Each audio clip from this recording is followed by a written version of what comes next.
Maisha ni safari yenye milima na mabonde mengi.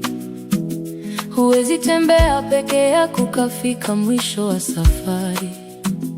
Leo unajiona una nguvu na mali tele mikononi, lakini kumbuka, binadamu ni viumbe wa kutegemeana.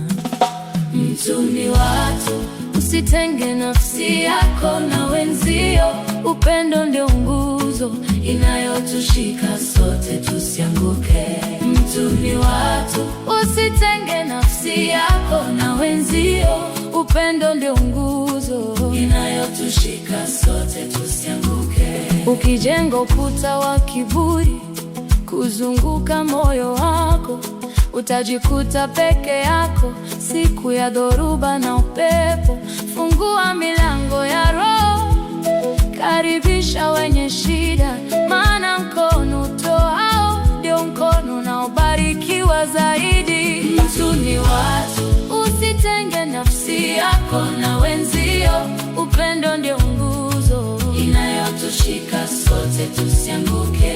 Mtu ni watu, usitenge nafsi yako na wenzio.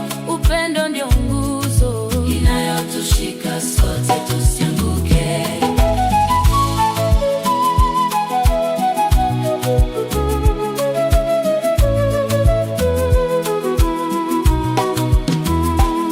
Mali hupita kama kivuli cha mchana kinavyotoweka, lakini wema uliofanya unabaki kuwa kumbukumbu.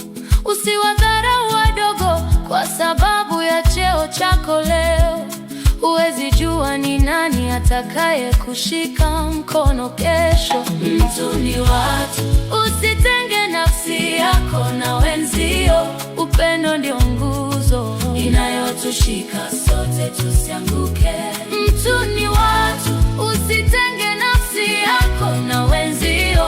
Upendo ndio nguzo inayotushika sote tusianguke. Tabasamu lako moja linaweza kuokoa roho iliyokata tamaa.